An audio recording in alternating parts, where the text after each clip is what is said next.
Hello, and welcome to A Genteel Black Hole, the home of my bookish rambles. My name's Ali, and this is everything I read in November. Sorry, no joke at the start of this one. Unbelievable.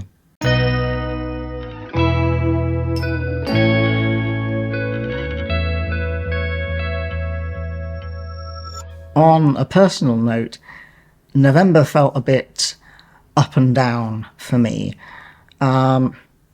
I had some great reads and some great films as well. I'll talk a little bit about films and music at the end of this as well. But also some pretty low energy, some low mood as well. So kind of a hit and miss month. I mentioned in my October wrap-up that I'd had some blood tests with my GP, and I had taken their prolonged silence as an assumption that they had nothing to report.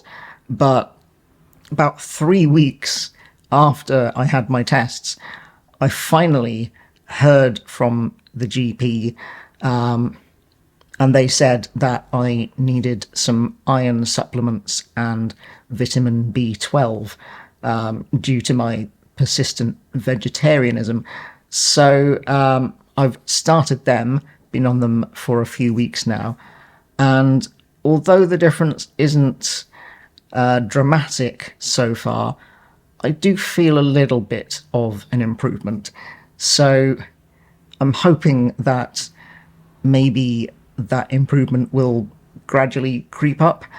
But I've also found that by having a little bit more energy, I have occasionally kind of overextended myself out of just willingness to be doing things, and ended up kind of having some more energy crashes.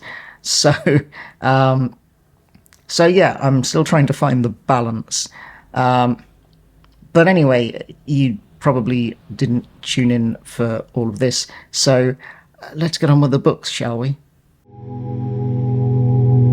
My first read of the month was The Last Hero by Terry Pratchett. This is a Discworld book. It's the 27th overall, and it's the last in the series to feature Rincewind the Wizard as a main character. It's also the first in the series to be illustrated not by Josh Kirby, but by Paul Kidby. And to celebrate this fact, the entire book is illustrated with full-colour illustrations on every single page. So it's quite unique in the Discworld series for that. And I have to say, it really enhances the reading experience for me. I vastly prefer Paul Kidby's illustration style to Josh Kirby, I have to say. So having a full color illustrated book completely, filled with Paul Kidby illustrations is a real treat. It's quite a quick read because it's a lot of the page is taken up with illustration rather than words, but what words there are also very entertaining to read. Okay, putting it down now. But anyway, the story revolves around Cohen the Barbarian and his Silver Horde, a group of elderly barbarians. And, you don't get to be an elderly barbarian unless you're very good at what you do. So, Cohen the Barbarian has decided to go out in a blaze of glory by returning fire to the gods. As the legend goes, very similar to the the Greek myth of Prometheus, the first hero stole fire from the gods. So Cohen decides to return fire. That is, blow up the home of the gods and thus kind of secure his place in history. However, that will essentially end the world. So, on a mission to stop Cohen from blowing up the home of the gods, is Rincewind the Wizard and Captain Carrot of the Ankh-Morpork City Watch, who take Discworld's very first space flight in a dragon-powered vehicle designed by Leonard of Quirm, who is the Discworld equivalent of Leonardo da Vinci. Not DiCaprio, as I nearly said. That would be a very different story. I was pleasantly surprised by this book, actually. I think I've gone on record as saying that I don't particularly vibe with the Rincewind books, but the last couple I've read were first reads for me. The Last Continent at the start of this year, and The Last Hero just last month. And in both cases, I was pleasantly surprised by how much fun they were. They don't have the kind of satirical, insightful, kind of angry side of Terry Pratchett that really appeals to me the most. But as kind of entertaining romps, they're actually really good. I don't know whether that's maybe the Rincewind books are starting to grow on me, or maybe he just got better at writing them as he went along. But either way, I'm kind of coming round on Rincewind now, so that's good. My next read was Tales from Moominvalley by Tove Jansson. This is the 7th Moomin book, and unlike the others, it's a collection of short stories. And also, unlike the other books that I read this month, this was an ebook, and I read it at bedtime, and I read it on my new Books Palmer 2, which is basically a kind of phone-sized e-reader. So it's got a nice e-ink screen. You can use the Kindle app, the Kobo app, Libby. It's also got little built-in speakers, so you can use audiobook apps as well, although I will say I pretty quickly returned to my phone for audiobook apps because the built-in speaker on this does, to my ear, sound pretty tinny and shitty. But for e-reading, I really rate this device. But, you didn't come here for a tech review, so let's get on with the Moomins. So, as I said, Tales from Moominvalley is a collection of short stories, which was ideal for reading at bedtime, I thought. And I loved it. I mean, I'm basically, at this point, I'm sold on the Moomins. And every book I continue to read in the series, and this was my 6th Moomin book this year. And they always hit, I have to say. I certainly preferred some of the stories to others, and I would say that my absolute favourite story in the collection was The Fillyjonk Who Believed in Disasters. This is about a fillyjonk who, no matter how lovely and calm the day is, can always feel some looming threat on the horizon, regardless of whether there is a looming threat or not. And there's a scene where she tries to confide in a friend that she struggles with this sense of impending doom, and her friend just doesn't get it and feels quite awkward about the whole thing and tries to kind of change the subject, and then kind of starts avoiding her afterwards. So I thought that it was a very, very true, very relatable depiction of anxiety. And spoilers for the end of the story, but it was also very true that when disaster does strike, when the worst happens and Philly Jonk has survived it, she ends up actually feeling kind of relieved, kind of lighter, because she's no longer waiting for something terrible to happen. It's already happened, and now she can kind of move on. So yeah, I thought that was a great story. I enjoyed the whole book, but that story especially I thought was fantastic. In fact, it's definitely been a month for short stories for me. My next read was The Best of Roger Zelazny. This is a short story collection, I should say short stories and novellas, covering a period between 1963 and 86. These are all sci-fi short stories, or occasionally a hint of fantasy, but it's mostly focused on sci-fi. I hadn't read Roger Zelazny before, but last month I read The Wind's 12 Quarters by Ursula K. Le Guin, and in the foreword for one of the stories in that collection, she mentions Zelazny as an influence.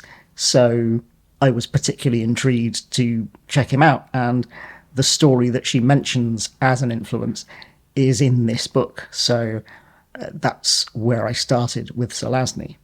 As with most short story collections, there are some stories that I prefer to others. I have already actually made a standalone video about my favourite story in the collection, For a Breath I Tarry, so I'll put a link in the description so you can check that out if you like. But for me, the other highlights in this book included a lot of the other very short stories. So I really like Divine Madness, which is about time running backwards after a terrible traumatic event. And I really liked The Great Slow Kings, which is about two sort of reptilian kings who move so slowly that like the rest of the world kind of moves in a blur around them, like sort of time-lapse photography. And so civilizations rise and fall while they're taking centuries just to debate how to rule these civilizations that have disappeared by the time they make a decision. And there's also a very fun story called Loki 7281, which is written from the perspective of the author's own word processor, which is maybe intelligent and maybe interfering with his life and his work. There were also a few duds for me. I wasn't particularly into The Doors of His Face, The Lamps of His Mouth, which is basically Moby Dick on Venus. And I didn't like Corrida, which is thankfully very short, but quite kind of nasty and brutal story about a man who wakes up in a sort of alien bullring where he is essentially Bull. And Damnation Alley is a novella that I thought was it was fine, but it was just nothing particularly special. It's a sort of post-apocalyptic road trip, which it does predate Mad Max, so in that sense is quite interesting, I suppose. But yeah, I wasn't really feeling that one. But overall, the collection has a really high hit rate for me. I think there's 13 stories, and those 3 are the only ones that I would call absolute duds. So the other 10 range anywhere from good to amazing. So yeah, a very positive first experience of Roger Zelazny, and I definitely hope to read more of him soon. And the last book I finished this month is my second Ursula K. Le Guin wind-based book in as many months. It's The Other Wind, which is the final part of the Earthsea series. This is my beautiful Folio Society edition, which I've read the book once before on ebook, so this is my first time reading it in a physical format, and it was an absolute treat, and definitely my reading highlight of the month. However, it's too heavy to hold up for long. So now, because The Other Wind is the final part of a fantasy series, I don't really want to try and get into the details of the plot, because if you've not read the preceding 5 books, then you probably don't really care what happens in this one. And if you are planning to read the series, then you probably don't want to hear about the details of the final book. But suffice it to say, it's another beautiful entry in the series. And it's, I think, like most of the books in the series, kind of deals with a sort of a seismic change in the order of things and how the characters approach that change and try to deal with it, try to come to terms with it. It's, I'd say, quite a slow-paced book, even though it's quite short. I mean, it's under 300 pages, which for a fantasy book is especially impressive. Like most of Ursula K. Le Guin's books tend to be quite economical in terms of page count. But still, her pacing can be quite slow and deliberate. It's a lot about the kind of the internal change of characters as much as the action and what they're actually doing. So I do have to be kind of in the right mood to read Ursula K. Le Guin, but when I am, and I definitely was this time, it really hits deep. And this one, I think, it's an incredible ending to a beautiful series of books, and I think it probably cemented Earthsea as my favourite fantasy series, at least if you ask me today. I also have a few books that I'm dipping into in a sort of casual way, just picking them up when I feel like doing a bit of extra reading during the day. One of those is 52 Stories by Anton Chekhov. This is a short story collection. I've read some of Chekhov's plays before, and I really enjoyed The Seagull and Uncle Vanya. I'm not quite sure yet how I felt about Three Sisters, but and I haven't read The Cherry Orchard yet, but these short stories so far, and I'm about, let's see, about 90 pages through, and they're very short stories, like anywhere between 3 and 10 pages. They're not long stories. Well, obviously not, they're short stories, but they're very short for short stories. I think I lost the thread of my sentence, but where was I? These are really good. Yeah, that's all I need to say, really, isn't it? On to my film highlights of the month. I managed to watch 8 films during the month, of which 5 were new to me. At the very start of November, I watched Seven Samurai, which I thought was a shoo-in for the best film of the month. I mean, it's a stone cold classic, and I'd been put off watching it for a while just because of the sheer length of it. It's nearly 3.5 hours long, and it's hard to just find a day when I have that much free time and that much energy to watch such a long film. But when I did finally make the time for it, it was well worth it. It's 3.5 hours that absolutely zips by. I mean, there's not a dull moment in that film, which isn't to say that it's a fast-moving film. It's not like overwhelming, but it's definitely one that earns its long runtime, and yeah, I loved it. But towards the end of the month, I watched a film that completely took me by surprise to become, one of my favourite film viewing experiences of the year so far, and that is Ugetsu.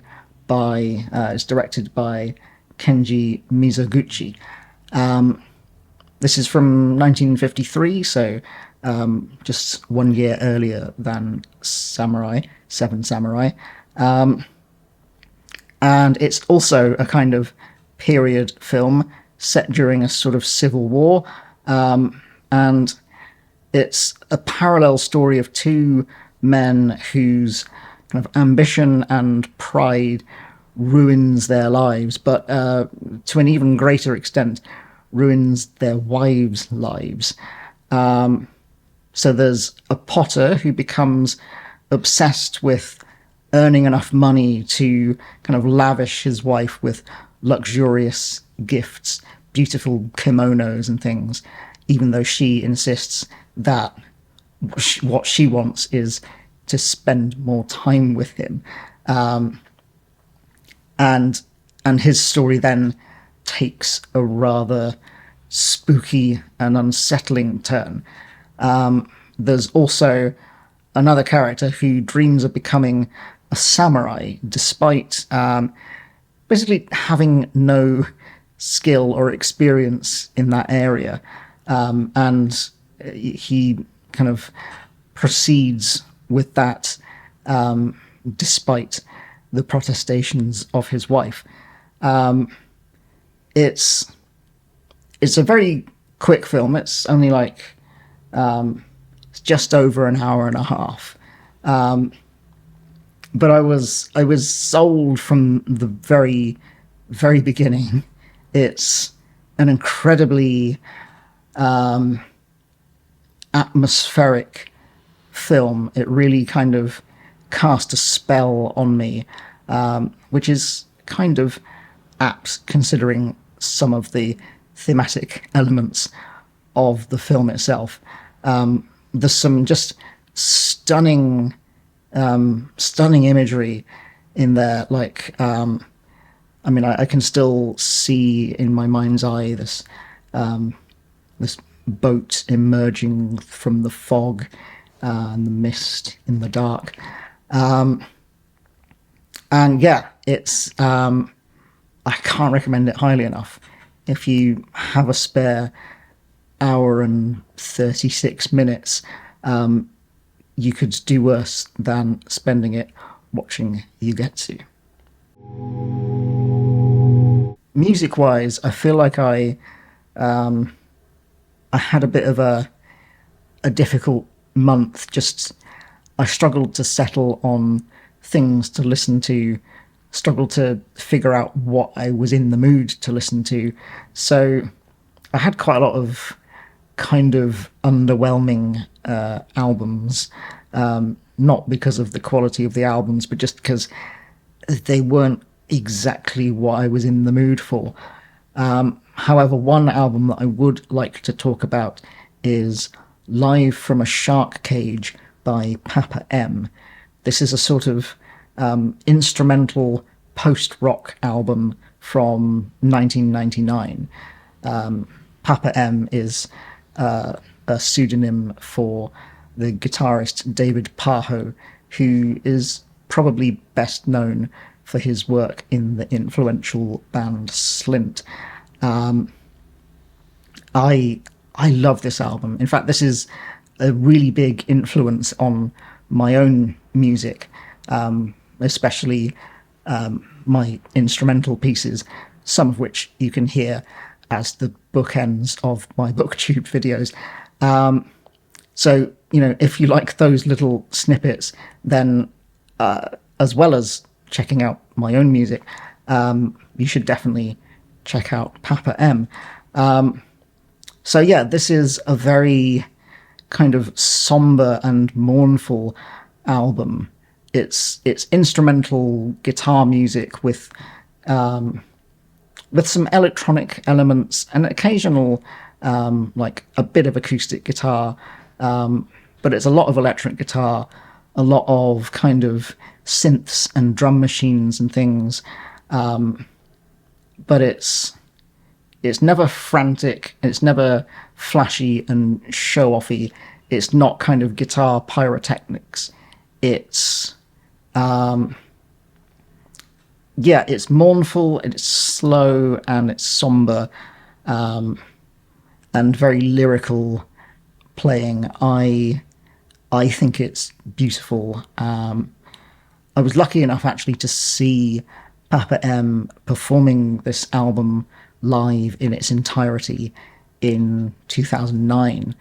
I went to a festival called ATP, All Tomorrow's Parties, and I hadn't heard Papa M before then.